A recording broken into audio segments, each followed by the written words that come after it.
I woke up to people asking me how I felt about Donald Trump refusing to do stimulus until after he wins the election. So let's talk about it. Everything bothers him. He's unbothered. He calls it unbothered, but that's what's cute because everything bothers him. He's bothered.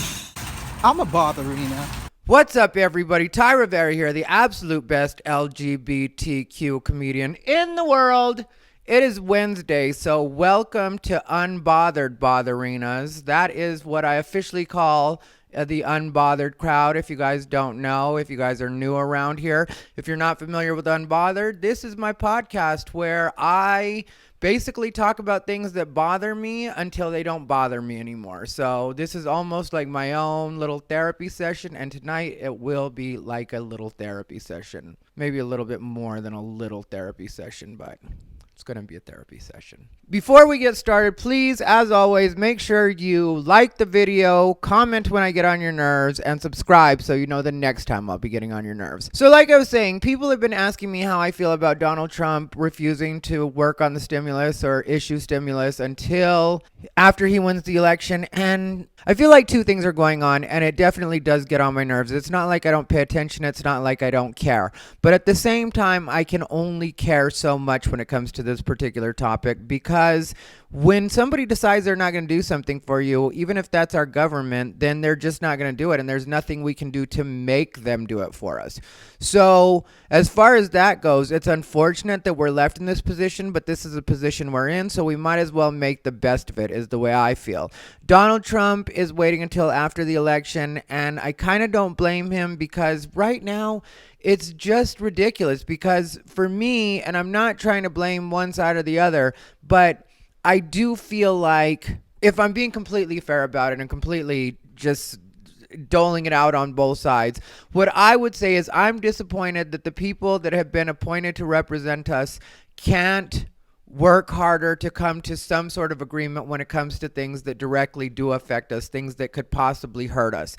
That's something that really does bother me. When you claim to be the smartest, the brightest, and that's basically what our politicians are supposed to be. They're supposed to be the best of us. They're supposed to represent all of us.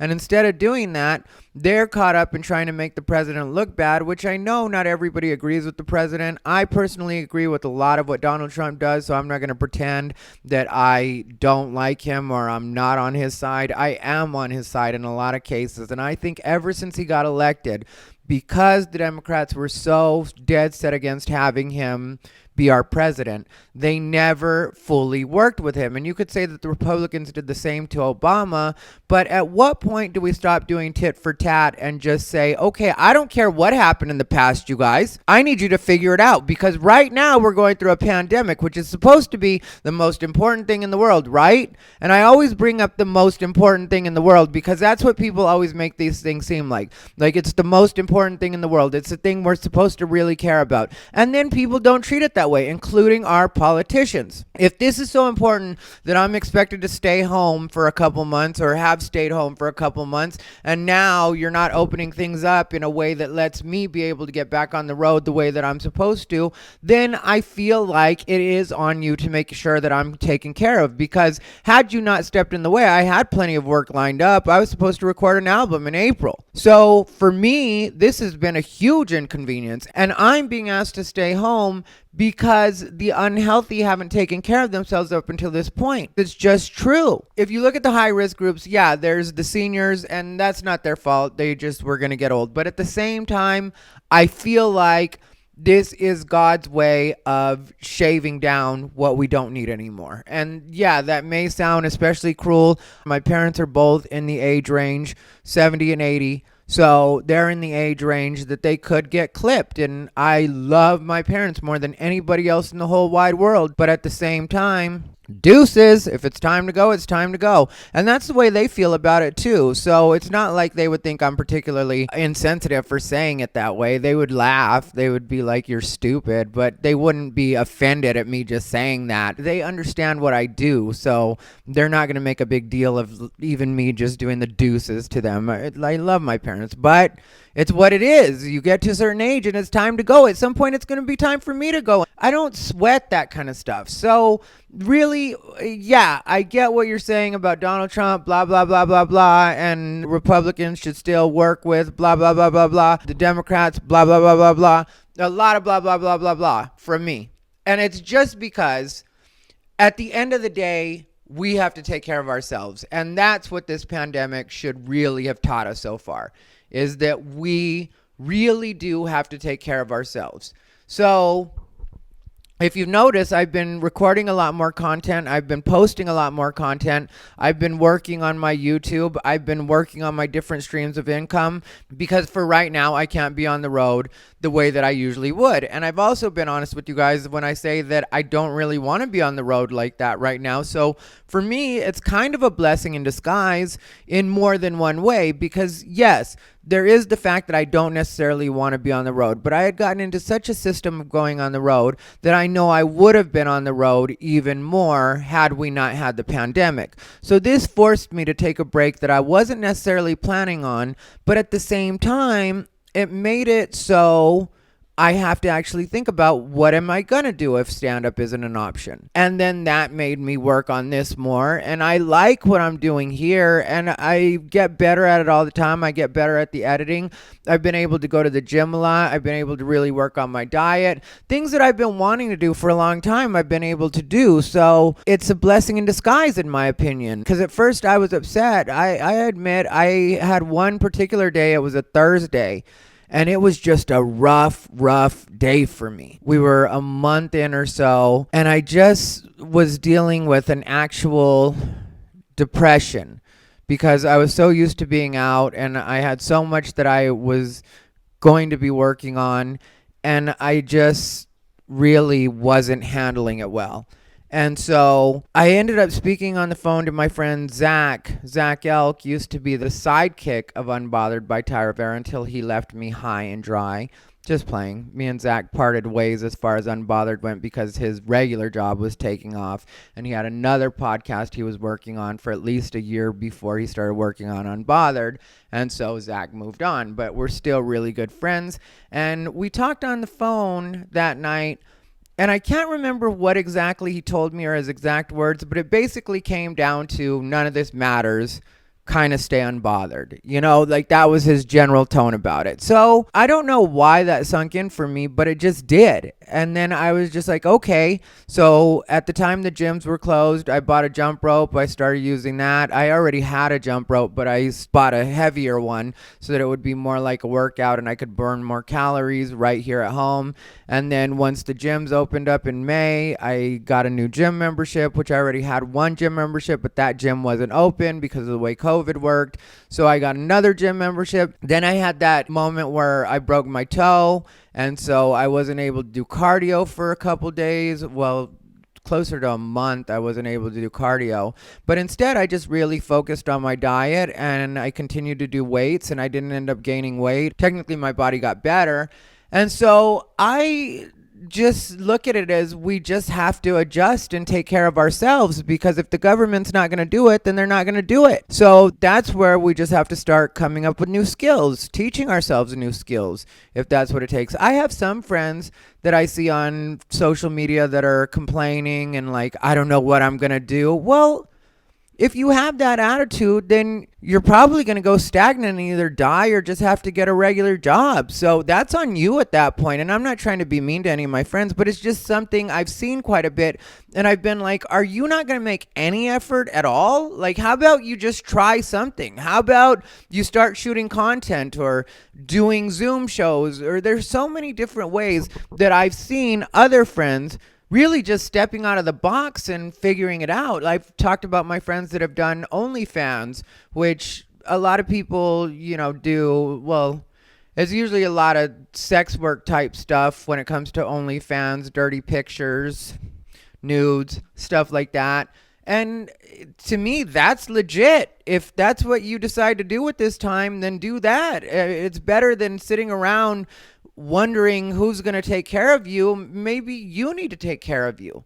Maybe that needs to be the most important thing in your mind is what am I going to do for me instead of wondering what Donald Trump or Nancy Pelosi or anybody else is going to do for you. When it comes to the stimulus package, I know Donald Trump was upset because Nancy Pelosi wanted a certain amount of money for Democrat states that are being mismanaged right now. And I have to say, I agree that they are being mismanaged. When you have millionaires, multimillionaires leaving California because of what's going on there and the way that they're not being allowed to make money and what they're being taxed, at some point you have to look at it and be like, okay, why would these people be choosing to leave a state where they're fully set up? And I have a lot of friends in LA still, and they tell me that it gets worse and worse all the time, just as far as the homeless, which that was a problem before the pandemic, but now it's really highlighted a lot of the problems that were already there. So I can't say that I blame people for leaving California, and I can't say that I blame Donald Trump for feeling like they're being mismanaged. So as far as all that goes, I'm just going to say my advice is for you to take care of yourself. Do what you have to do to take care of yourself financially, take care of what you have to do for yourself mentally, take care of what you have to do for your family. Just try some new stuff. Throw some stuff against the wall and see what sticks. That would be my best advice. But yeah, for me, that's entailed a lot of things as far as taking care of myself goes. For me, tonight specifically, because, okay, let me just organize my thoughts really quick. I've discussed this before. I don't know the last time I discussed it, but I know it's been recently.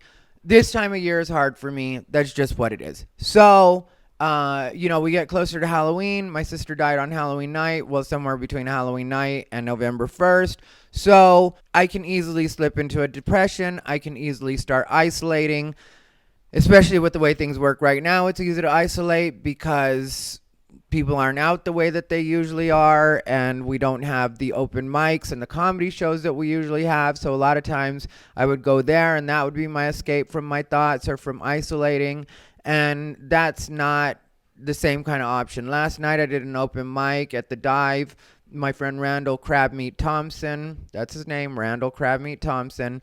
He is the host of that show, and they gave him the go-ahead to start doing the show again. So last night was the first night back for that show. So that helped. Well, that was Monday night. This is now Wednesday morning. For me, it's still Tuesday night because I haven't gone to sleep yet because my sleep schedule has been all over the place, which for a minute I was giving myself a hard time about that. But even that I surrendered to and was just like, okay, well, if I'm going to have trouble sleeping at night and I'm not going to be on a traditional schedule, then maybe I'll just start making the most of my nights, and that's when I'll do my content. So that's what I'm doing now, just so I don't waste time. Because you can be just as productive during the nighttime hours as you can during the daytime hours, depending on what you do. For me, shooting content, editing content, I can do that by myself. So it's not like I need to go to a store for it. It's not like I need to have somebody help me with it. This is all stuff that I can do at home. I'm not the best at it, but I'm getting better at it every day. So that's the other way you have to look at things. You have to look at things in terms of your progress and not what anybody else is doing and not what anybody else is able to do and not what anybody else has the money for. Just what are you personally able to do? That's another way that I keep myself from being too hard on myself. Is I'm like, this is a skill that I didn't go to school for, and I'm really just teaching myself as I go, editing clips, everything that I'm doing is stuff that I'm teaching myself as I go. Sometimes I have a friend that I can ask about different things. Chris Storin has been really good about helping me. My friends over at Vegas Virtual Studios, they've been really good about giving me advice. I haven't been going there lately, but that's just because for right now, they're across town, and it's easier for me with the way my schedule is running to just roll out of bed or get home at whatever time I do. Like, they're not at the studio right now, and this is when I wanted to shoot. It's like 6 a.m. right now, or 7 a.m. where I am, so they're not there yet, and I don't want to bug them to be there at a time that they're not going to be there. I can just take care of this myself. So I haven't been shooting there. I might end up going back at some point, but for right now, I'm really liking this, and I really am getting better at living in the moment. That's another thing that I would recommend if you're having a hard time right now, is try living in the moment. Try just thinking about right now. Like, I could worry about rent next month or rent the month after, but instead I'm just going to say I'm glad that my rent is paid for this month. I'm glad my bills are taken care of right now, and so that's where I'm at. I have to be happy for that. I can't live life waiting for the other shoe to fall. And like I said, it does get a little tricky for me because I try not to isolate, but then there's also respecting the fact that sometimes I just need to be alone. And that's important too. Sometimes I need to just be by myself with my thoughts.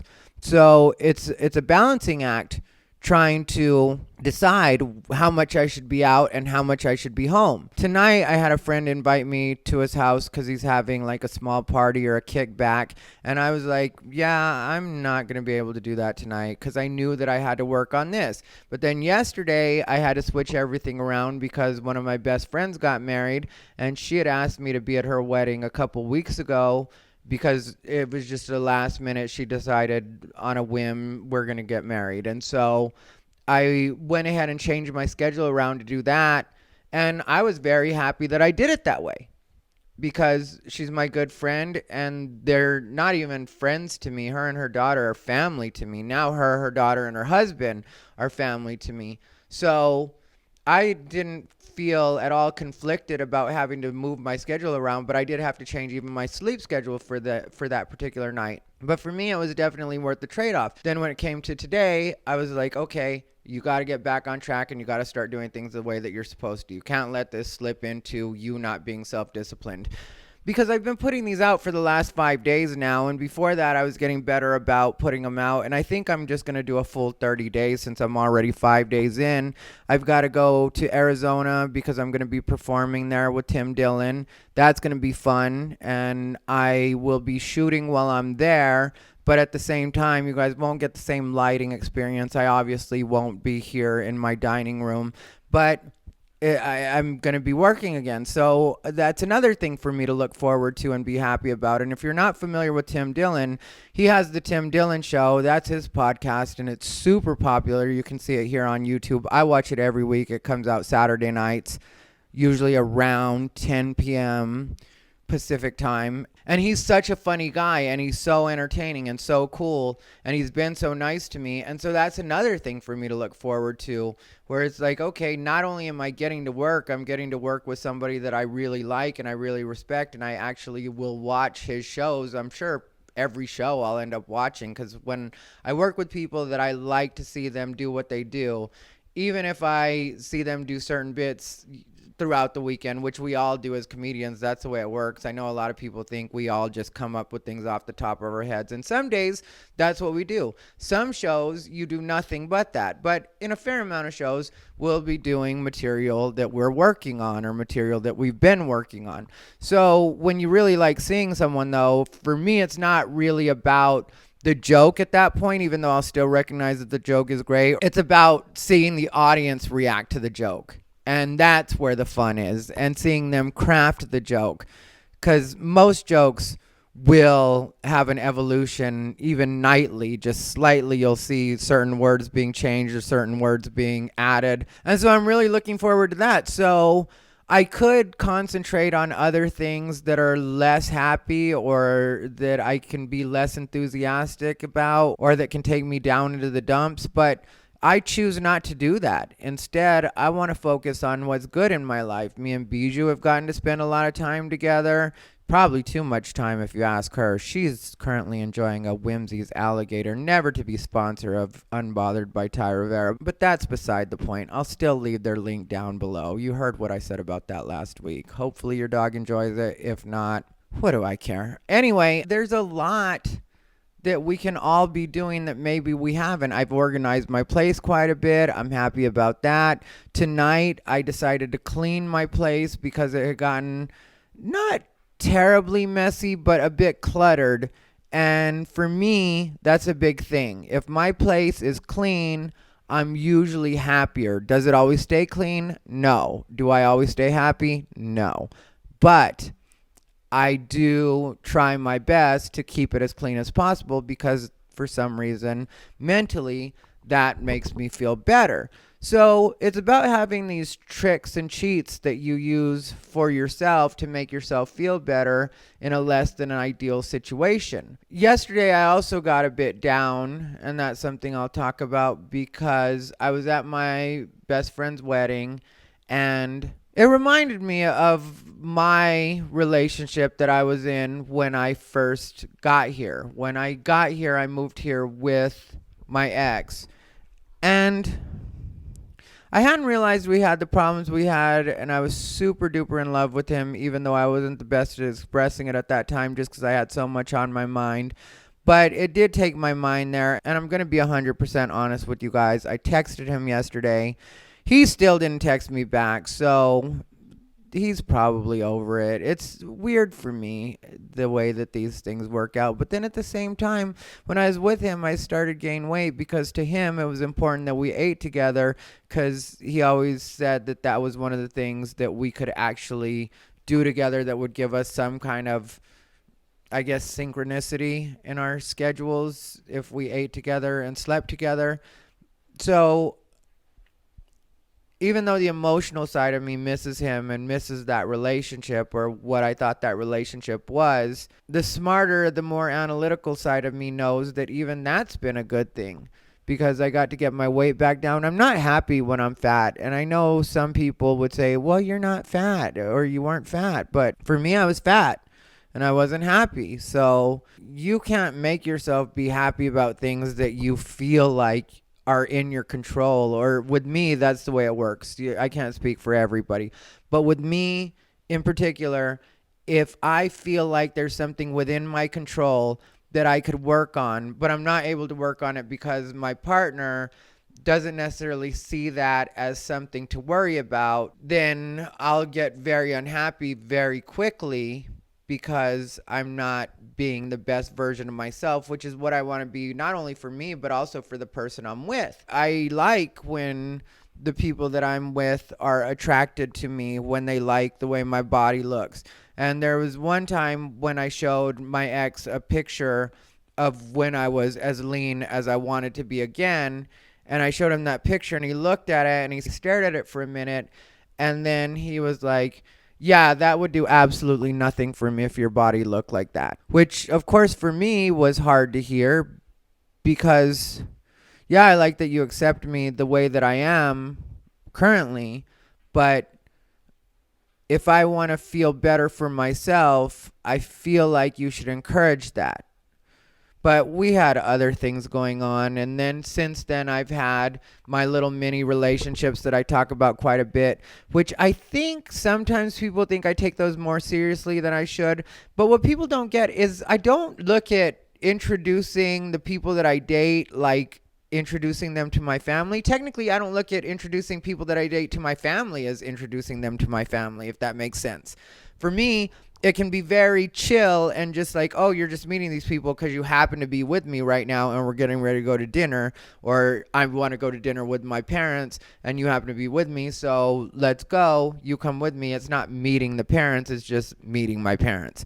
But that's something most people that I've dated and my parents don't agree on. So I've really had to concede on that one and just let everybody else have their way.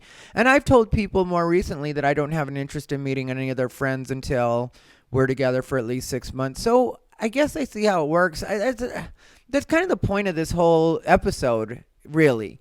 It's just about evolving and changing and moving with things so that you don't get too caught up and so that you don't find yourself in a negative cycle or in a negative mind space. That to me is what's probably the most important thing about this particular episode, is just remembering to stay loose and not be too dead set on this is the way things have to go. Because especially right now with the pandemic, we don't have a lot of control in what's going on. Am I happy about a lot of the stuff that they have us under as far as guidelines go? And they call them guidelines, but they're really enforcing them like laws.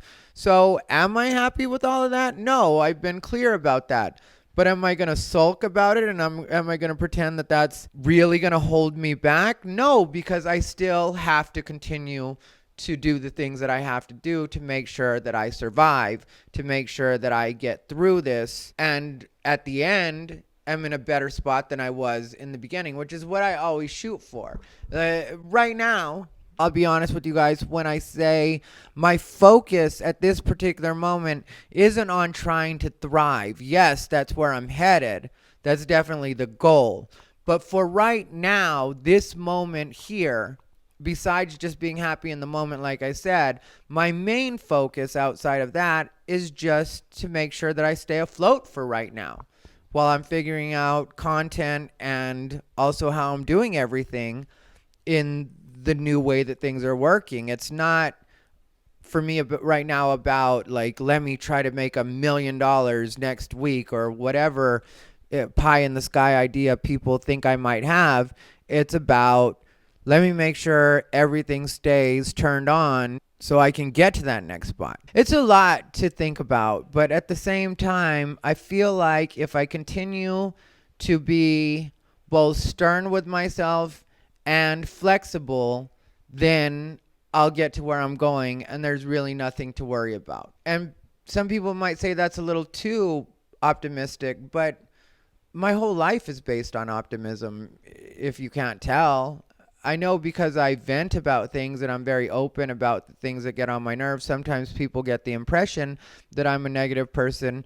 But if any of the people that had that idea were to spend any quality time with me, they'd quickly realize that I'm probably a lot different than they think my life is like. Like sometimes people mention me in reference to drama, and it's like, oh yeah, you must only know me from online, because even there, I don't really have drama anymore, but some people perceive some of the arguments that I have, or I wouldn't even call them arguments, some of the discussions I have with people for being drama, but they're not. For me, it's just, I'm trying to learn them, they're trying to learn me. Sometimes we get into it. Sometimes I decide I don't want that particular influence in my life or in my head anymore, so I'll block them or whatever. But there's no drama afterwards. There's no me trying to get at them or ruin their lives or whatever the people online try to do. Like cancel culture, that's something that I've talked about quite a bit, and people will hit me up online all the time and tell me how much they like me because I don't worry about cancel culture. And there's a reason for that, besides the fact that I've already been canceled a couple of times. And I never worked more after being canceled, so it was very ineffective. But whatever, they tried it, they did it, they definitely made the efforts. But for me, the reason that I don't worry about cancel culture is because no matter what I do, I'm going to get canceled. Because when I first started doing stand-up, I would just write the stuff that I thought was funny, and it was all autobiographical, just like it is now. So I was talking about my life and people I actually know and stories from different situations that happened when I was with certain people. And two of my best friends that I hung out with the most and probably shaped me the most were trans women. So I did a couple jokes involving trans people and involving them and different things that I've seen happen as far as trans go, or LGBT in general. And the LGBTQ community didn't appreciate a lot of the stuff that I was doing and turned it into a thing. And this goes all the way back to like 2007 or 2008, which was when I was just getting into stand-up really, well, just really starting to work. And it was very frustrating for me because I was probably 5 years in at that time, and I remember feeling like for the last 5 years the gay community has not been here for me when it came to stand-up. Even when I would try to do the LGBT shows that were in LA at that time, they weren't welcoming of me. They weren't cool with me. That's why I created the comedy festival that I put on Laughed Out, which is another thing that's not going to be happening. This was going to be our second year, 2021. January 2021 was going to be our second year, and now we're not going to be able to do that. But to get back to the point, the reason that I started that festival was because I was different. They didn't want me on their festivals because there was a festival in LA at that time that was LGBT, and they definitely did know me and know of me. They didn't want me on their shows, and all because I had a different point of view that didn't line up with what the LGBTQ community was going for, which I've often said that I don't think the LGBT community has a agenda, the way people say the gay agenda, but at the same time it kind of seems like they do when they get mad at you, even as another LGBT person, for saying certain things or expressing yourself in certain ways. Then it does start to look kind of like an agenda, and I know some people would get mad at you for saying that, but I'm just tired of people always wanting to be mad about stuff. So that's why I don't pay attention to cancel culture, because there's nothing I can say and no way I can express myself without somebody getting offended. Even when I talk about myself, I talk about being Latino and how I don't like the term Latinx and I don't want to identify as Latinx, and I'm not going to identify as Latinx. And that's something that'll make people mad too. And it's like, now you're telling me how I'm supposed to identify and you're getting mad at me for how I identify. You can identify as male, female, trans, non-binary, otherkin. There's so many different classifications right now for the way that people can identify, but then I say that I want to continue to identify as Latino and I don't want to switch over to identifying as Latinx, and suddenly that's the worst thing in the world. Well, how do these rules work that you get to have your way, whatever you want, but then I express that I want things a certain way just for me? I don't care if other people identify as Latinx. Knock yourself out if you want to. I don't know a lot of Mexicans that want to identify as Latinx, but if they do, cool, identify as Latinx. I am not, and that should not hurt your feelings. I was being told how closed-minded I was the other day in a conversation because I'm not going to identify as Latinx, and it's like, no, that's not me not being open-minded. You can identify as Latinx if you want to. I'm not saying you can't, but you're not going to come over here and tell me this is what you're going to identify as. And even that, I'm sure, will at some point lead to cancel culture coming after me. And I don't care, because there's nothing I can do short of giving into their demands to satisfy them. That's the thing with voting for Donald Trump. There's people that are mad at me because I'm voting for Donald Trump and they think I'm the worst person in the world, but there's nothing I can do about that. I'm still going to vote for Donald Trump. So what do you think's supposed to happen here? Do you think I'm supposed to change the way I'm voting to make you happy? Who are you and why do I care so much? And that's what I find myself asking a lot of times when people come after me for saying that I feel a particular way about a particular topic, and they really want me to just accept that their way is the right way. But it's like, how do I know your way is the right way? I don't know anything about you other than you're a voice on the internet. That's really all I know about these people. I don't know how you live. I don't know what your values are. I don't know how much money you make. I know nothing about you so that I can see if we line up the same way, or if we're even the same kind of people, or if we even have the same values. But I'm supposed to just drop whatever I think about anything and adopt your way. There was a situation where I called out a comedian a couple days ago, and some of you saw that online on Facebook, and I'm not going to do that anymore because these people don't know how to do what it is they're supposed to do. The guy had called me a bootlicker, which I don't care if you call me a bootlicker. But at the same time, I feel like if you're going to call somebody a bootlicker, you should be able to lay out your case, or you should be able to be funny about it. One of those two things should happen. You should either be able to be funny, entertaining about it, or you should be able to lay out your case as to how I'm a bootlicker. And anybody that's seen me deal with the police before will tell you that I'm definitely not a bootlicker. It's not like I just bow down to authority. But at the same time, sometimes I feel like some of the decisions people make, they're taking their own lives into their hands. And I've done it myself. I know some of you saw that happen on Facebook Live. It was a while back, but there was a situation where a cop was trying to give me a ticket that I just didn't deserve. And I was in the middle of nowhere, Texas. And I decided I wasn't in the mood for it. I didn't want to accept this ticket that I hadn't done anything to deserve. I was being ticketed for failure to stop at a stop sign that I had stopped at not once but twice, because there was a blind spot. So I stopped and then I moved up to try to see more from the blind spot. But really, I felt like if there's nobody there, I can just go now because I already fully stopped. And so then when I started to pull out, a cop drove by and then he swerved like it was really dramatic the way he did it.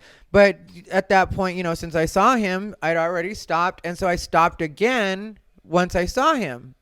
So then he turns around once I'm turning and I'm on my way to a gas station.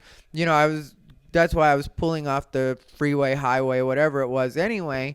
And I was pulling in and then he gets behind me and turns on his lights and says he's going to give me a ticket when he comes up to the window. And I was like, no, you're not. And he was like, sir, you're going to give me your license, your registration. And I was like, I'm giving you none of that. I'm not accepting a ticket for something that I didn't do. And I had Facebook Live on because I wanted there to be witnesses. Like I said, I'm in the middle of Texas somewhere. I had just done some shows. And so I was very clear with him about the fact that this wasn't going to go down like that. I refused to roll down my window any more than a crack so I could hear him. He threatened to break my window. And there was just a point where something snapped in my head where it was like, no, I'm just not allowing this to happen. And I remember thinking to myself, this could go really bad with what's been going on. And I'm not one of those panicky people, but with what's been going on, this could get really bad. It could turn into a situation where, who knows, I could end up getting shot with the way things work right now. The way some of these cops do seem to be a bit on the trigger happy side, which I don't think you have to be Black Lives Matter to know that that's an actual thing. And some of these cops aren't being trained well enough. And especially the way this guy was talking to me, because he was young and he was a hothead and angry, and I guess he realized he was a little bit in over his head. And I think he also realized that since I was on Facebook Live, it wasn't necessarily going to go probably as smooth as he would have liked for it to have gone if he had decided to do something shady. So instead, he ended up calling one of his superiors. And then when I talked to that guy said, let's start over. He was like, let's pretend that you just got pulled over and I'm the first person you're dealing with. And I don't know where this cop learned these de-escalation skills, but it was so effective because I was like, okay. So he was like, give me your name, blah, blah, blah. Cool. Give me your driver's license. He was like, I'm not going to give you a ticket. I just want to make sure that you don't have any warrants. There's nothing outstanding. And I was like, cool. And man of his word, he went in and took my license, ran my information just to make sure I was fully legit, everything fully legit, everything up to snuff. And I had explained the situation to him about me stopping twice, and he was really cool about it. My point is, though, it could have gone extremely, extremely sideways. And I knew that when I made the decision not to roll down my window.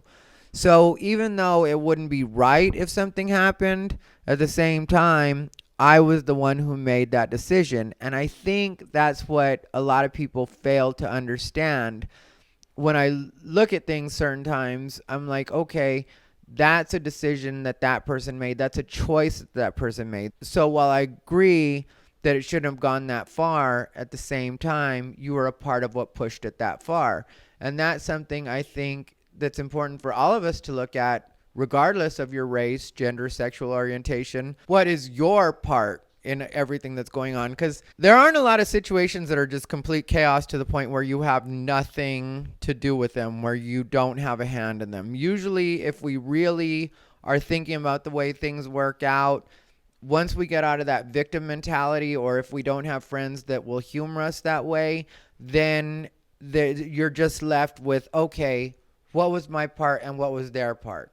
And if you're really honest about it, you usually did have some part in it. So for me, it's more productive to look at what it is you're doing, because the rest of the world isn't going to change all the time. Sometimes you have to change for things to change around you or to get a different result. And they always say that's the definition of insanity, is doing the same thing over and over and expecting a different result. So I try not to do that. I try to learn from everything. And this is something that people will often say is victim blaming if you're talking to somebody else. I had that happen not too long ago where there was this woman that I was dealing with on Facebook. There was I've seen her on a couple of threads talking about how she was in an abusive relationship with this other comedian for 4 years, another female comedian. They're lesbians. And she's always anxious to throw that in, that this person abused her for 4 years. And it turns out it's more mental abuse, which I agree is a serious thing. But at the same time, I had to remind her because she's always bringing it up. And I was finally like, okay, well, let's think about what your part in this was. Because, yeah, she may have abused you for 4 years. But at the same time, you have to remember that you stuck around for 4 years of abuse. And then people jumped in and started telling me I was victim blaming. And I was like, okay, well, then I'm victim blaming. You're right. This isn't good advice at all, that maybe she should look into why it is she chose to stay in an abusive relationship for 4 years, which is something I've done. I've stayed, not 4 years, but I've stayed in toxic relationships. It's something that I'm working through, is my own toxic nature when it comes to relationships. With friendships, I don't have a lot of that. Like I was saying, people that think that I'm dramatic in regular life don't know what my life works like. Like my life, even during the shutdown, is too busy for me to be dramatic. It just is. That's why in a lot of cases, I will just block people on social media, or if things aren't working out with the person that I'm dating, I will just stop seeing them because I just don't have time for that. Like the guy that I wasn't dating is a good example of that. I really did like him and I really wanted to see where it could go. But when we started running into the same problems over and over, and we had only known each other for 4 or 5 weeks, then it gets like, okay, I don't think this is probably going to get better, especially if you're not saying you're going to work on your part. And in that way, I don't think I had anything to work on my part, because I'm just at the point in my life where if I'm going to be with somebody, it's either going to turn into something serious or it's not going to be in my life. I don't want to do just the casual dating. I will have hookups, and even that I'm getting tired of. I would love to tell you guys that I'm still fully active on Grindr and just anything that moves, but it's just not what's happening right now. I don't even go on Grindr that much anymore because mentally I've just moved on from a lot of that. I want something that's either more substantial or nothing at all, because one way or another, whether it's with somebody by my side or completely by myself, either way, I have to really pay attention to what it is I'm doing right now and try to work on what's going to get me where I want to be. It's just the way it is. It's, and with that kind of thinking, it's the other reason that I don't have time for something as unproductive as cancel culture, is because I've got too much going on to be arguing with people that don't matter and don't get me. For me, it's like, okay, if you don't get me, then you don't get me. I'm fine with that. But can you not anywhere in your brain understand that maybe a gay Mexican American from Arizona might have a different viewpoint than, say, a young white liberal kid from Portland? Also, we're not growing up in the same time. I'm a full-grown man, and a lot of these people are early 20s, which I look back on things I thought in my early 20s or even late 20s, and I am nothing like that. It's just not even. Sometimes I cringe when I think about certain things that I said back then. Of course, things were a lot less politically correct back then, so a lot of stuff I was saying was a lot more cringy. But I feel like even though it's a different kind of cringe, a lot of these kids that are trying to argue with me now, later on in life when they have a bit more perspective, are going to be cringing about their own behavior and the way that they weren't allowing other people to speak or other people to express themselves, just looking at things from only their point of view. And you're only going to learn so much from your point of view. That's why I'm open to listening to people, even when it comes to the young people I'm talking about. Like, you take that same example, a 20-something from Portland. It's not like I wouldn't completely have an interest in conversing with them or wouldn't listen to them at all. I'm just not going to adopt it as my new mantra. It's just not going to turn into what I think. I'm not going to fully subscribe. I'm not going to join your cult. But That doesn't mean that I can't listen to you. That doesn't mean I can't learn anything from you. I'm happy to listen to you and learn from you because you got that experience from somewhere. You got that viewpoint from somewhere. So why would it threaten me to listen to it? It's like I'm saying, you just got to keep moving and keep evolving, even when it comes to ideas. I had somebody tell me in a Facebook argument, it's this kid. And I don't know why I haven't blocked this kid yet. And when I say kid, probably somewhere between 25 and 30 is probably what he is. And I guess I don't block him because he's gay. And I feel like maybe one day he's going to have a breakthrough. And I wouldn't mind being cool with him at that point. Most of the people that have misunderstood me, I have kind of kept the door open for because I felt like maybe at some point they would understand and that we could have productive conversation. Like I felt that way with a few of the trans comedians that I've gotten into it with in the past. And I just felt like you're just going through something right now because you're new to being out and you're rediscovering yourself and you're learning a lot about boundaries and what it is you can and can't put up with from the general public, and not realizing that when it comes to being gay, whether you're Democrat or Republican, whether you're trans, non-binary, straight up gay, straight up lesbian, pansexual, whatever you are, when it comes to dealing with me, one thing I don't think a lot of people get is that I'm gonna be on your side. Maybe I won't agree with you. Maybe I won't subscribe to the way you phrase everything and the way you think that we should all look at it. But I do have your back because I know what that's like. I know what it's like to be different, and I know what it's like to not necessarily fit in and have it be because of your sexual orientation or your sexual identity. I get that. And so I try to keep the lines open with these people because I feel like one day we'll be able to have productive conversation, and who knows, you might even be able to learn something from me. I might be able to learn something from you. But if there's one thing I'm good at, it's having boundaries when it comes to asserting myself and saying, hey, this is me and I'm cool with you being you. And this is what the straight world I'm talking about. This is why I have so many straight friends. And I don't ever care when people call me like a bootlicker, or another one that I've been called is, or accused of, is tap dancing, which of course is, again, just trying to appease straight people is what I'm accused of. And it's like, if you were to ever see me in any situation, you would see that I don't tap dance. Technically, I'm the opposite of tap dancing. Technically, tap dancing is what I don't like about the LGBTQ community right now, is that in order to be a gay man, you're expected to be full-on Sean from Will and Grace.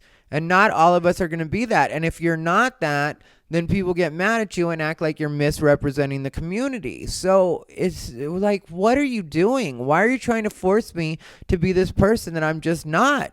And it's not that I'm doing it to hurt your feelings. It's not that I'm doing it to piss you off. It's not that I'm doing it to be obstinate. None of that. I'm just being me and saying I don't have to be that in order to be me. I don't have to be what you consider gay to be acceptable.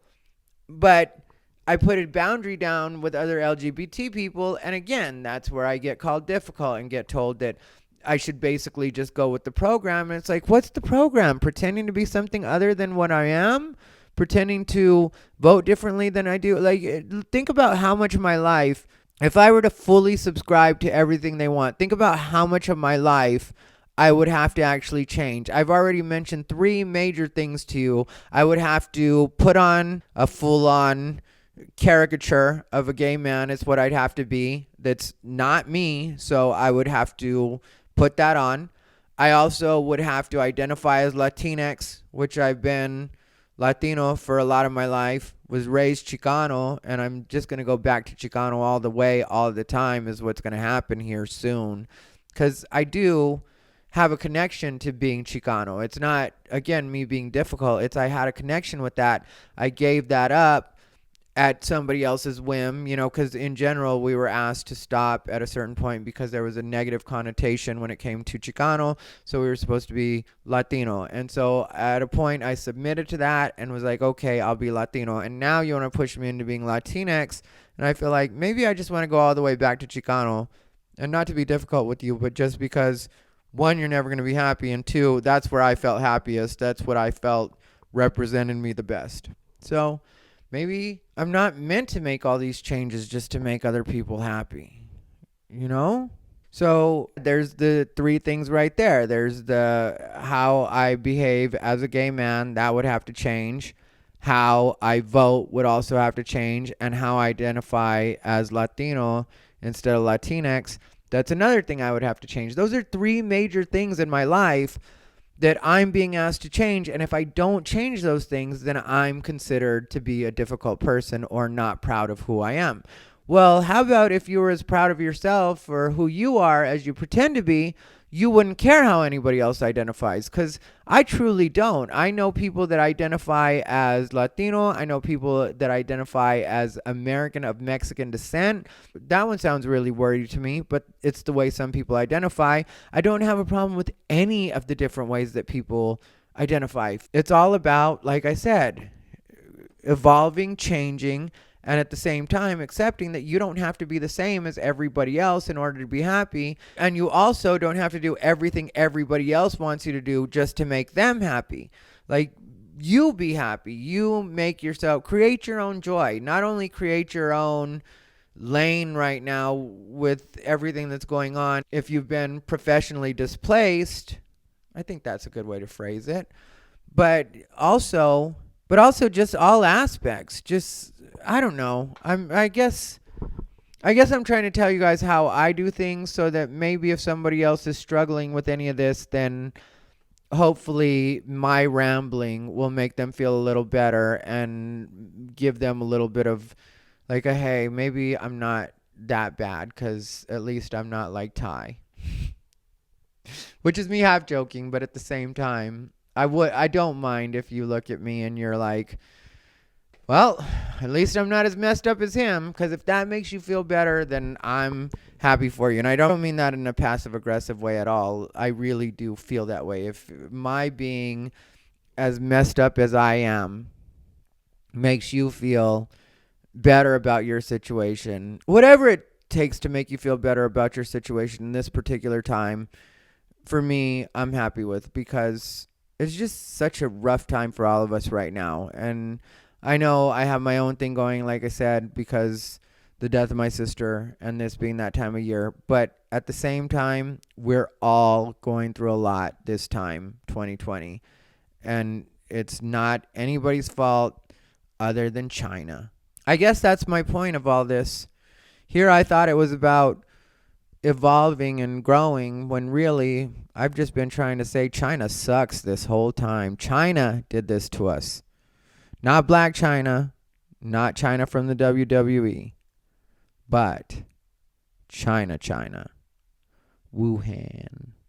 Which I really like the noodles there. There's a particular noodle that I need to make at some point. But I was going to make it with the guy that I wasn't dating, because he's such a good cook. And he said he had pretty much all the ingredients. We just need to get 4 things.